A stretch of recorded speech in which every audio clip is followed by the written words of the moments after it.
오늘 함께 살펴보실 말씀은 마태복음 23장 1절에서 12절 말씀입니다. 마태복음 23장 1절로 12절, 제가 가지고 있는 신약성경 38면에 있습니다. 다 찾으셨으면 함께 읽으시겠습니다. 이에 예수께서 무리와 제자들에게 말씀하여 이르시되, 서기관들과 바리새인들이 모세의 자리에 앉았으니 그러므로 무엇이든지 그들이 말하는 바는 행하고 지키되 그들이 하는 행위는 본받지 말라. 그들은 말만 하고 행하지 아니하며 또 무거운 짐을 묶어 사람의 어깨에 지우되 자기는 이것을 한 손가락으로도 움직이려 하지 아니하며 그들의 모든 행위는 사람에게 보이고자 하나니 곧 그 경문띠를 넓게 하며 옷을 길게 하고 잔치의 윗자리와 해당의 높은 자리와 시장에서 문안 받는 것과 사람에게 랍비라 칭함 받는 것을 좋아하느니라. 그러나 너희는 랍비라 칭함 받지 말라. 너희 선생은 하나요 너희는 다 형제니라. 땅에 있는 자를 아버지라 하지 말라. 너희의 아버지는 한 분이시니 곧 하늘에 계신이시라. 또한 지도자라 칭함 받지 말라. 너희 지도자는 한 분이시니 곧 그리스도시니라. 너희 중에 큰 자는 너희를 섬기는 자가 되어야 하리라. 누구든지 자기를 높이는 자는 낮아지고 누구든지 자기를 낮추는 자는 높아지리라. 네.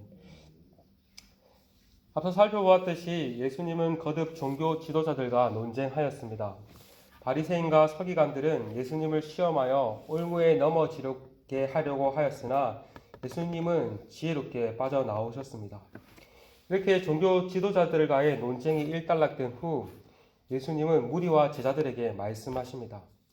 예수님은 서기관과 바리새인들의 모순된 삶을 지적하시며 그들을 본받지 말라고 말씀하십니다. 2장에 서기관들과 바리새인들이 모세의 자리에 앉았으니 3장에 그러므로 무엇이든지 그들이 말하는 바는 행하고 지키되 그들이 하는 행위는 본받지 말라. 그들은 말만 하고 행하지 아니하며. 2절에 그들은 모세의 자리에 앉았다라고 말을 하는데 이 말은 그들이 모세와 같은 율법을 가르치는 권위를 지녔다는 말입니다. 그들은 모세의 율법에 전통한 자들이었습니다. 그러나 예수님은 그들이 말하는 바는 행하되 그들의 행동은 본받지 말라라고 말씀하십니다. 왜냐하면 그들은 말만 하고 행하지 않았기 때문입니다. 이들의 모습은 우리 앞서 살펴보았듯이 예수님께서 포도원 비유에서 하신 첫째 아들의 모습과 같아 보입니다. 이 비유에서 첫째 아들은 아버지가 오늘 이 포도원에 가라고 말하였을 때 아버지 가겠습니다 라고 말을 하였습니다. 하지만 정작 행동으로는 가지 않았죠. 마찬가지로 종교 지도자들 또한 이것이 하나님의 뜻이라, 이것이 하나님의 계명이라고 율법을 가르쳤지만 정작 자신들은 그 가르침을 따라 살지 않았습니다. 말과 행동이 일치하지 않았던 것입니다. 뿐만 아니라 이들은 무거운 짐을 묶어 사람들의 어깨에 지우되 정작 자신들은 손가락 가닥하지 않았습니다. 여기서 무거운 짐을 지운다는 것은 문자 그대로 무거운 물건을 들게 한다는 말이 아닙니다. 말은 율법 외에 종교적 의무를 더함으로 종교적 부담을 가중시킨다는 말입니다. 이러한 종교 지도자들의 모습은 예수님의 모습과 참 대조가 되죠. 예수님께서는 수고하고 무거운 짐진 자들아 다 내게로 오라 내가 쉬게 하리라고 말씀하시고 내 멍에는 쉽고 내 짐은 가벼우니라고 말씀하셨습니다. 그러나 이 바리새인과 서기관들은 오히려 무거운 종교적 의무를 부과함으로써 사람들을 억압하였던 것입니다. 뿐만 아니라 그들의 모든 행위는 사람들에게 보이기 위함으로 행동했습니다. 이것을 가리켜 외식이라고 부르죠. 마태복음 6장에서도 예수님께서는 구제와 기도와 금식에 관해 말씀하시며 외식하는 자들과 같이 하지 말라고 말씀하셨습니다. 그들은 사람들에게 보이기 위해 드러내며 구제하고 드러내며 기도하고 드러내며 금식하였습니다. 이러한 신앙 행위를 통해 사람들로 하여금 경건한 자임을 인정받고자 원했습니다. 겉보기에는 하나님을 사랑하고 이웃을 사랑하는 것 같이 보이며 율법을 잘 지키는 것 같이 보이지만 실상 자신을 과도하게 사랑하는 우상 숭배자들이었던 것입니다. 예수님께서는 이들을 향해 내일 본문에서 거듭 나오겠지만 하 있을지언저 외식하는 서기관들과 바리새인들이여 라고 거듭 말씀하십니다. 23장의 이 구절이 6번이나 계속해서 반복 23장에서 6번이나 반복되고 있습니다. 그래서 23장은 외식하는 자들에 대한 경고에 관한 장이라고 불립니다. 그만큼 당시 종교 지도자들의 외식은 극에 달하였고 예수님의 인계 또한 한계에 다다랐던 것입니다. 이어지는 5절 하반절에서 7절은 서기관들과 바리새인들의 외식된 모습을 하나씩 열거하십니다. 먼저 그들은 경문의 띠를 넓게 하며 옷수를 길게 하고 다닌다라고 말씀하십니다. 여기서 경문이란 쉽게 말하면 말씀 구절을 담은 작은 가죽 상자를 가리킵니다. 13세 이상의 이스라엘 남자들은 매일 아침 기도하는 시간에 이 상자를 이마와 왼쪽 팔에 띠로 매달았는데 이 전통은 신명기 6장 8절에서 말씀을 손목에 매며 기호를 삼으며 미간에 붙여 표로 삼으라는 그 가르침에 근거했습니다. 예수님은 경문을 차는 것 자체를 지적하신 것이 아닙니다. 사람들에게 보이기 위해 정해져 있던 경문 크기보다 더 크게 만들어 사람들로 하여금 보이기 위해서 행한 종교 지도자들의 불순한 동기를 지적하신 것입니다. 옷을 역시 하나님의 계명을 깊이 새기고 명심하여 산다는 상징적 표시로 곧옷 내 모퉁이에 단 청색 실을 가리킵니다.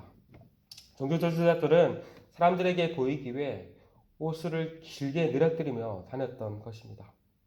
뿐만 아니라 이들은 돋보이는 잔치의 윗자리와 해당의 높은 자리에 앉는 것을 좋아하였고 시장에서 사람들에게 문안받는 것과 랍비라 칭함받는 것을 좋아하였습니다. 이러한 종교 지도자들의 모습을 떠올리면 오늘날 누구의 모습과 가장 유사해 보입니까? 우리가 흔히 생각하는 정치인들과 종교 지도자들의 모습과 별반 다를 바 없는 것 같아 보입니다. 그때나 지금이나 이러한 부류의 사람들은 여전히 존재하는 것 같습니다. 사람의 본성은 예나 지금이나 바뀌지 않았기 때문입니다. 그런데 곰곰이 살펴보면 우리 안에도 이러한 모습이 얼마나 많은지 모릅니다. 우리 또한 어떤 행위를 통해서 사람들에게 자신의 가치를 인정받고자 할 때가 얼마나 많습니까? 특별히 교회에서 초신자들보다 오래 신앙생활을 한 사람일수록, 중직자일수록, 사역자일수록 이러한 경향이 더 심화됨을 보일 수 있습니다. 그렇기 때문에 우리 또한 늘 자신의 신앙 행위에 대해 자신의 동기를 점검하며 나아가야 합니다. 외적인 형식도 중요하지만 그보다 더 중요한 것은 내면의 동기입니다. 어떤 동기로 행하느냐가 더 중요합니다. 지난번에도 말씀드렸듯이 우리의 내면의 동기를 점검하는 것이 이 새벽 시간에 이루어져야 합니다. 우리는 기도를 통해서 끊임없이 생겨나는 우리의 불순한 동기를 제거해야 되고 선한 동기를 하나님으로부터 공급받아야 합니다. 바라기는 이 새벽에 선한 동기로 하나님과 이웃을 섬길 수 있도록 크신 은혜를 달라고 기도하며 그렇게 행하며 나아가는 우리 모두가 되기를 소망합니다. 앞서 예수님은 종교 지도자들의 모순된 행동을 지적하셨습니다. 이제 무리들과 제자들에게 그러나 너희는 이같이 하지 말라고 말씀하십니다. 당시 종교 지도자들은 존경을 나타내는 칭호인 랍비라, 아버지라, 지도자라 칭함받기를 좋아했습니다. 그러나 예수님은 너희는 랍비라, 아버지라, 지도자라 칭함받지 말라고 말씀하십니다. 그러한 칭호는 오직 하나님과 그리스도께 돌려질 것들이라고 말씀하십니다. 그런데 천국 제자도에 관해 말씀하시며 이렇게 말씀하십니다. 11절에서 12절입니다. 내 중에 큰 자는 너희를 섬기는 자가 되어야 하리라. 누구든지 자기를 높이는 자는 낮아지고 누구든지 자기를 낮추는 자는 높아지리라. 이것은 앞서 예수님께서 서로 높아지고자 하는 제자들에게 하신 말씀과 비슷해 보입니다. 예수님은 큰 자는 그 권세를 가지고 섬김을 받고 권세를 부리는 자가 아니라 도리어 섬기는 자가 되어야 한다고 말씀하십니다. 종교 지도자들과 같이 자신을 높이고자 하는 자는 결국은 낮아질 것이고 자기를 낮추고 섬기는 자는 높아질 것이라고 말씀하십니다. 그런데 이것을 실제로 가장 잘 보여주신 분이 누구이십니까? 바로 이 말씀을 하시는 예수님이십니다. 예수님은 이 말씀을 하셨을 뿐만 아니라 그것을 몸소 실천해 보여주셨습니다. 스승으로서 제자들의 발을 씻김으로써 섬김이 무엇인지를 보여주셨고 무엇보다 십자가에서 철저히 낮아지심으로써 최고의 섬김을 보여주셨습니다. 가르침과 행동이 모순된 종교 지도자들과 사뭇 다르셨죠. 예수님은 가르침과 행동이 일치하신 참 스승이셨던 것입니다. 세상 사람들은 남들보다 더 많은 권세, 더 많은 부를 차지하여 더 많은 섬김을 받아라고 말을 합니다. 그러나 예수님의 가르침은 이것과 정반대입니다. 그런 의미에서 예수님의 가르침을 따라 산다는 것은, 오늘날 이 시대에 예수님의 제자로 살아간다는 것은 이 시대의 역행자로 사는 것이라 할 수 있습니다. 남들은 이쪽으로 가는데 오히려 혼자만 다른 길로 가는 것이라고 할 수 있습니다. 다른 길로 돌아섰다 하더라도 끊임없이 세상 소리로 인해 다시 나도 그 길로 가야 하는 것이 아닌가 하고 생각하기 쉽습니다. 그러므로 우리는 로마서 12장 2절의 말씀처럼 성령을 통해 날마다 새롭게 변화되어야 합니다. 그럴 때 우리는 이 세대를 본받지 아니하고 하나님이 기뻐하시는 뜻을 쫓아 살아갈 수 있습니다. 바라기는 오늘도 이 세대를 본받지 아니하고 하나님의 말씀을 따라 살아가는 예수님의 참된 제자로 서 나가는 우리 모두가 될 수 있기를, 특별히 오늘도 하나님께서 그러한 은혜를 주실 수 있기를 기도하며 나아가는 우리 모두가 되시기를 간절히 소망합니다. 시간 함께 말씀을 붙잡고 기도하며 나아갔으면 좋겠습니다. 우리 또한 성령으로 새롭게 됨으로써 우리 안에 있는 외식된 것들을 온전히 모두 벗어버리고 참된 동기로 하나님과 이웃을 사랑하며 섬길 수 있는 그러한 은혜를 허락해 달라고 기도하며 나아갑시다. 또한 세상의 가치를 따라 살아가지 아니하고 말씀의 가치를 따라 살아갈 수 있는 이 시대의 참된 예수님의 제자로 설 수 있기를, 그러한 우리 공동체가 될 수 있기를 이 시간 함께 기도합시다. 또한 오늘은 수요 모임이 있는 날입니다.